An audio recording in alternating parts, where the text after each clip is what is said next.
Maintenant, je reconnais la députée de Rouyn-Noranda-Témiscamingue. Alors, la parole est à vous. Merci, Madame la Présidente. Avant toute chose, permettez-moi de remercier les électeurs et les électrices de Rouyn-Noranda-Témiscamingue. Une fois de plus, ma région se démarque par son audace à vouloir faire autrement. Une région pionnière dans son ambition à vivre le Québec à travers le projet de société que propose Québec solidaire. Avec cette percée historique, nous démontrons que notre parti est aussi pour les régions. Nous avons créé un précédent et je suis immensément fière de désormais voir cette magnifique tache orange complètement à l'ouest du Québec. Fière de la confiance que les électrices et les électeurs de mon comté m'ont accordée et surtout fière d'être une voix forte pour ma région que j'admire et que j'adore. Madame la Présidente, j'aimerais d'abord parler d'une grande oubliée du discours du premier ministre, la région. Il y a un mois, le nouveau gouvernement nous a présenté le nom de ses nouveaux ministères. Ces changements sont un peu passés sous le radar. Pourtant, certains ministères se sont fait amputer de termes considérables. En tant qu'élue de régions éloignées, je suis profondément préoccupée par la disparition de l'occupation du territoire du défunt MAMO, désormais nommé ministère des Affaires municipales et de l'Habitation. Cela dit, je n'ai rien contre l'ajout du secteur de l'habitation, mais bien contre la perte de plus en plus significative de l'espace rural au sein de l'appareil gouvernemental. En campagne électorale, j'ai saisi la moindre occasion pour rappeler que le gouvernement libéral a retiré le mot « région » au ministère. C'est d'ailleurs dans mon comté qu'a éclos le mouvement « Touche pas à ma région » en 2015, en riposte à l'attitude hostile du gouvernement à l'endroit des instances régionales. Maintenant, nous avons perdu l'occupation du territoire dans la nomenclature de ce ministère. Quelles conclusions pouvons-nous en déduire? Pour moi, cela démontre que les territoires ruraux pèsent très peu dans la balance décisionnelle et dans la cagnotte du gouvernement. Depuis qu'il est en poste, notre premier ministre a le regard tourné vers le monde, à la conquête de nouveaux marchés, mais son regard et ses interventions sont très peu tournés pour l'heure vers son propre territoire. Dans son discours, le premier ministre a tout de même brièvement évoqué la décentralisation. L'un des engagements du gouvernement en faveur de la décentralisation est à l'effet de déménager des fonctionnaires provinciaux dans les régions. C'est un projet louable qui permettra certainement d'apporter certains emplois. Cependant, j'aimerais rappeler au premier ministre une distinction fondamentale entre décentralisation et déconcentration. La déconcentration consiste à ouvrir des centres d'activité qui relèvent du gouvernement central à l'extérieur de la capitale. Des fonctionnaires établis en région pour mettre en place des décisions prises à Québec, ça n'a rien d'une décentralisation. La décentralisation consiste plutôt à conférer des pouvoirs autonomes aux instances territoriales locales. Nous avions développé au Québec des instances de concertation efficaces et avant-gardistes, les CRD et les CRE. Tout projet de décentralisation devra passer par une réactivation de la concertation régionale. En 2014, nous avons été dépossédés de nos outils de concertation et rien dans les mots du gouvernement actuel ne nous laisse croire que nous les retrouverons un jour. Pourtant, ces outils sont fondamentaux pour les régions éloignées comme la mienne. Vous savez, Madame la Présidente, depuis que je suis en poste, on m'interpelle pour la perte de services de proximité, fermeture d'écoles, fermeture d'églises, fermeture du service de sécurité de nuit à l'aéroport de Rouyn-Noranda, menaces de découverture en soins de santé, et j'en passe. Nous sommes en déclin démographique alors que les grands centres débordent. Comment le gouvernement entend-il soutenir le développement des régions pour les rendre attractives et assurer la rétention de notre population? À l'heure actuelle, nos régions ne souffrent pas de manque de développement économique, mais bien de main-d'œuvre. Ce sont nos services qui sont déficients. Il manque de logements, de places en CPE, d'infrastructures de loisirs et des moyens pour bonifier la qualité de vie dans nos petits milieux pour combler les besoins des familles et de la main-d'œuvre. Et ça, c'est de l'occupation du territoire. Quels moyens le premier ministre va-t-il déployer pour soutenir les régions face à ce défi? À qui doit-on s'adresser à partir de maintenant pour faire reconnaître notre réalité? Pour trouver des réponses à nos questions, pour trouver des moyens financiers? À mon avis, si nous avions les moyens de nous concerter en région, ce serait déjà une partie de la solution. Et puis, j'aimerais ajouter un mot sur le mur à mur. Vous savez, le territoire du Québec est immense, riche et ô combien diversifié. Moi-même, dans mon comté, entre Ville-Marie et Rouyn-Noranda, 130 km plus au nord, je sens cette diversité.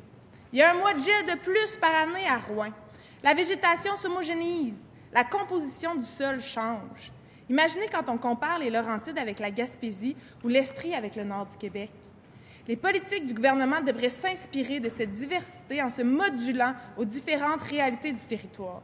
Parce que ce qui est bon pour Québec et Montréal, ça ne l'est pas nécessairement pour Coaticook, Coin-du-Banc ou la Tulipe. Madame la Présidente, j'aimerais maintenant enchaîner sur une autre grande absence du discours du premier ministre, l'agriculture, qui, comme les régions, est un sujet qui me passionne. Et j'espère que cette passion est partagée par le gouvernement et les députés de cette Assemblée. Le nouveau gouvernement a l'opportunité de renouveler le contrat qui nous lie avec le monde de l'agriculture et il doit saisir cette chance. Pour moi, c'est une affaire personnelle.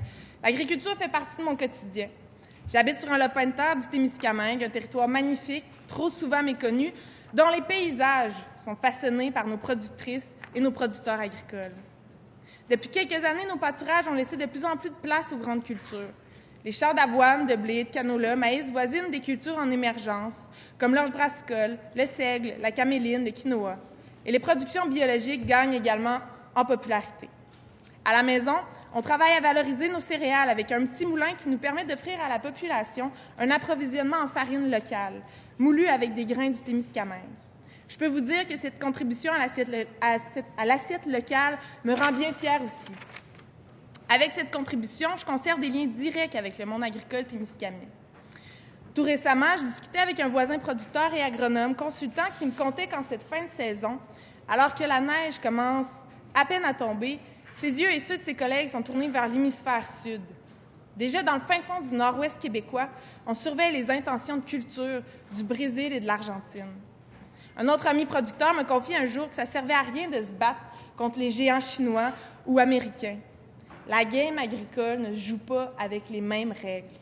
Ici, nous avons un arbitre que les autres n'ont pas, et il s'appelle l'hiver. Outre le défi climatique, notre agriculture est encadrée par des règles qui plongent autant l'agriculteur de Saint-Esprit que celui de Saint-Félicien dans la concurrence déloyale lorsqu'il vend son grain sur le même marché que l'agriculteur du Texas ou d'un autre État prospère en grande culture. Comme société, nous avons défini les paramètres de nos pratiques culturelles pour qu'elles respectent l'environnement et qu'elles soient prospères pour les générations futures.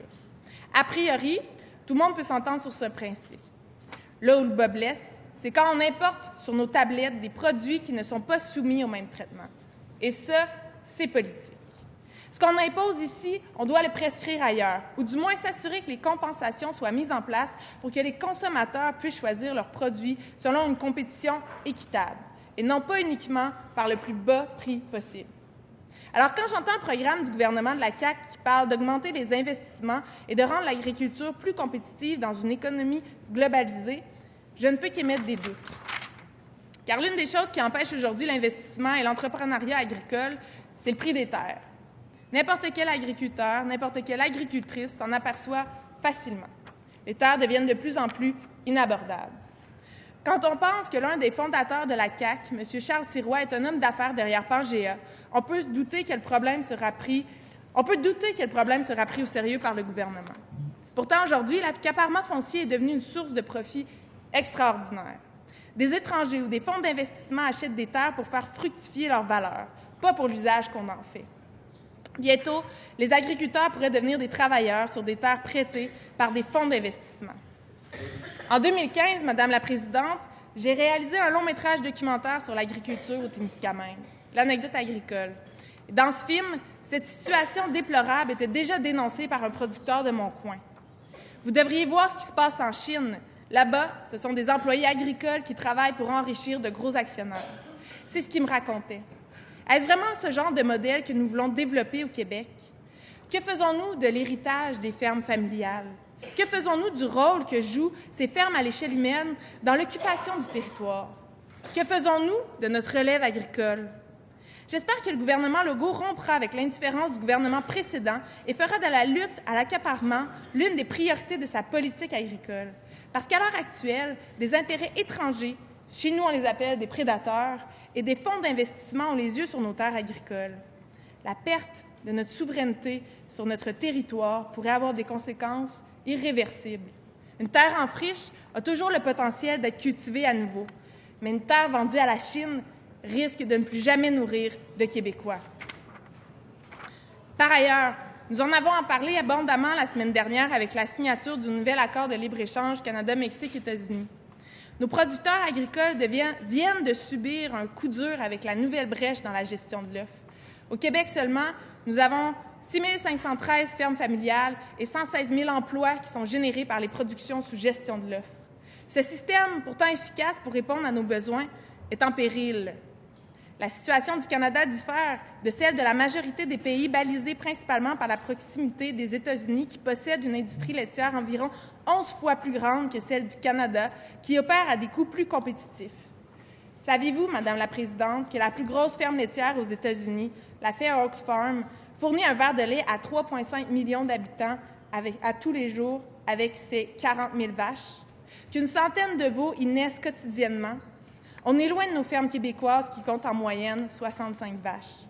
Encore une fois, les règles du jeu diffèrent d'un pays à l'autre et la production laitière américaine est une menace pour nos fermes québécoises. Le 3,6 % du marché canadien qui vient d'être cédé dans l'accord de libre-échange représente 800 millions de litres de lait, l'équivalent de la production annuelle de 1 200 fermes laitières moyennes du Québec perdues à perpétuité. J'aimerais rappeler qu'une baisse des revenus de nos agriculteurs peut mettre en péril cette activité économique importante dans les régions du Québec. À Québec solidaire, nous ne sommes pas angéliques. Nous savons que la gestion de l'offre a des travers. La valeur des quotas ou l'hermétisme du système face aux petites initiatives empêche le développement d'entreprises diversifiées. Mais si la gestion de l'offre doit être modernisée, c'est vers le bas qu'elle doit être ouverte, en faveur des petits producteurs artisans, pas en faveur des grands industriels états-uniens. Si nous voulons assurer notre sécurité alimentaire et la survie de notre agriculture, le maintien de la gestion de l'œuf est indispensable tout en diversifiant la taille de nos fermes. Maintenant, l'agriculture québécoise doit aussi être appelée à jouer son rôle dans la nécessaire transition énergétique. Je ne surprendrai personne ici en affirmant que les changements climatiques représentent le défi du siècle. Nous avons choisi, à Québec solidaire, d'en faire le cœur de notre campagne, tout simplement parce que nous n'avons plus le choix. Le secteur est responsable de 9,4 % des émissions québécoises de gaz à effet de serre. Les engrais provenant de combustibles fossiles et le méthane émis par les élevages sont des dizaines de fois plus dommageables que le CO2. Avec son appui tacite au projet d'usine d'urée à Bécancour, le gouvernement semble n'avoir aucun plan de rechange. Le gouvernement se désengage du soutien technique aux agriculteurs et agricultrices, et il y a peu de ressources professionnelles qui sont offertes pour soutenir les producteurs dans l'adaptation aux nouvelles normes et dans la conversion vers le biologique. Au Québec, nous avons tout ce qu'il faut pour faire la transition agricole. Nous pouvons devenir un modèle d'agriculture de proximité, nourricière et respectueuse de l'environnement. Une agriculture qui évolue au gré de nouvelles pratiques, qui pérennise notre terroir, l'habite, le diversifie et surtout le dynamise. C'est cette vision que nous allons défendre haut et fort des bancs de l'opposition, en espérant que le nouveau gouvernement tende lui aussi l'oreille aux préoccupations du monde agricole. Parfois, j'ai l'impression que certains l'oublient, mais sans agriculture, c'est notre autonomie alimentaire qui est menacée, et ça n'a pas de prix. En terminant, Madame la Présidente, je souhaiterais déposer cette motion pour formuler un grief.